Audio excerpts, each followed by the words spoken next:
మరి 14 ఏళ్ళు సీఎంగా ఉన్నా మరి 14 ఏళ్ళు సీఎంగా ఉన్నా 3 సార్లు సీఎంగా చేశానని చెప్పుకుంటా ఉన్నా చంద్రబాబు హయాంలో ఏ రోజు కూడా ఇలాంటి స్కీములు ఎందుకు లేవు అని అడుగుతా ఉన్నా. ఏ రోజు చంద్రబాబు హయాంలో ఏ రోజు ఒక వైఎస్ఆర్ ఆసరా లేదు, ఏ రోజు ఒక వైఎస్ఆర్ సున్నా వడ్డీ లేదు, ఏ రోజు వైఎస్ఆర్ చేయూత లేదు, ఏ రోజు వైఎస్ఆర్ కాపు నేస్తం లేదు, ఏ రోజు ఒక వైఎస్ఆర్ ఈబీసీ నేస్తం లేదు. ఇలాంటి స్కీములు ఇలాంటి పథకాలు ఏ రోజు లేవు. ఉన్నదల్లా అక్క చెల్లెమ్మలను మోసం చేయడం, వారిని వంచి వారిని రోడ్డు మీద పడేసి చంద్రముఖి పాలన, నా అక్క చెల్లెమ్మల రక్తాన్ని పీల్చే ఒక చంద్రముఖి పాలన మాత్రం చంద్రబాబు హయాంలో చూసాం. అవునా కదా? అవునా కదా అన్న? అవునా కదా చెల్లెమ్మ?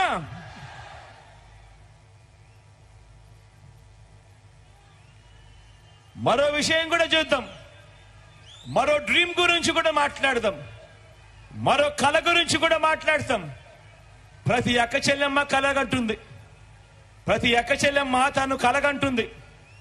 సొంత ఇల్లు ఉండాలి అని, సొంత ఇల్లు ఉండాలి అని ప్రతి అక్క చెల్లెమ్మ కూడా కలగంటుంది.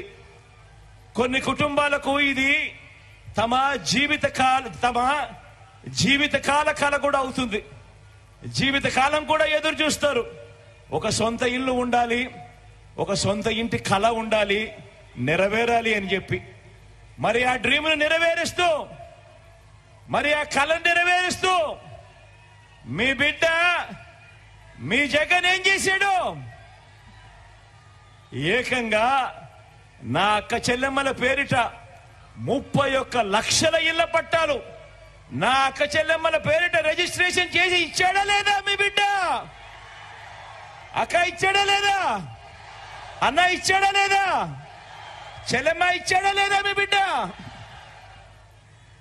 31 లక్షల ఇళ్ల పట్టాలు నా అక్క చెల్లెమ్మల పేరిట రిజిస్ట్రేషన్ చేయడమే కాకుండా అందులో 22 లక్షల ఇళ్ల నిర్మాణం కూడా చేస్తూ తీసుకువచ్చాడు మీ బిడ్డ. నా అక్క చెల్లెమ్మలకు మంచి చేస్తూ ఓ మంచి స్కీము. డ్రీమ్ మీది, స్కీమ్ మీ అన్నది, మీ బిడ్డది, మీ తమ్ముడిది. తమ రక్షణకు ప్రతి అక్క చెల్లెమ్మ అనుకుంటుంది, మరీ ముఖ్యంగా నా చెల్లెమ్మలు అనుకుంటారు.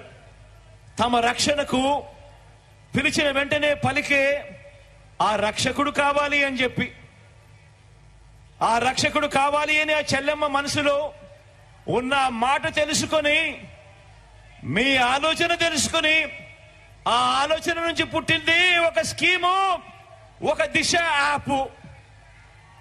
ప్రతి అక్క చెల్లెమ్మ కూడా తమ ఫోన్లో దిశ యాప్ డౌన్లోడ్ చేసుకుని ఎక్కడికైనా ఎప్పుడైనా పోగలుగుతుంది. ఆపదలో ఉన్న అక్క చెల్లెమ్మ ఆ ఫోన్లో SOS బటన్ నొక్కినా లేదా 5 సార్లు ఆ ఫోన్ షేక్ చేసినా వెంటనే ఆ అక్క చెల్లెమ్మకు ఫోన్ వస్తుంది. 10 నిమిషాల్లో పోలీస్ సోదరుడు అక్క చెల్లెమ్మ దగ్గరికి వస్తాడు.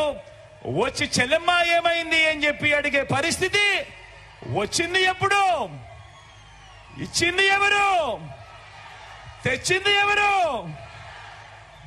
డ్రీమ్ మీది, స్కీమ్ మీ జగన్ది, మీ బిడ్డది, మీ తమ్ముడిది, మీ అన్నది. మొట్టమొదటిసారిగా ఈరోజు చూస్తా ఉన్నాం, ప్రతి గ్రామంలో ఒక మహిళా పోలీస్, ప్రతి గ్రామంలో ఒక మహిళా పోలీస్. ప్రతి అక్క చెల్లెమ్మకు నేను పక్కనే ఉండా అని చెప్పి భరోసా కల్పిస్తూ ఇస్తా ఉన్న మహిళా పోలీస్ ఈరోజు ప్రతి గ్రామంలో కనిపిస్తా ఉంది. మరి బాబు చేసింది ఏమిటి? చంద్రబాబు చేసింది ఏమిటి? అక్క చెల్లెమ్మలను మోసం చేయడం తప్ప, విజయవాడలో కాల్ మనీ సెక్స్ ర్యాకెట్ నడపడం తప్ప బాబు చేసింది ఏమిటి? మనం కలలు గంటా ఉన్న మంచి కలల్లోకి ఒక చంద్రముఖిలా ఆ డ్రీమ్స్ లోకి ఎంటర్ అయి ఆ అక్క చెల్లెమ్మను రక్తం పీల్చడం తప్ప చంద్రబాబు చేసింది ఏమిటి అని అడుగుతా ఉన్నాను. మరి మీ ఇన్ని పథకాలు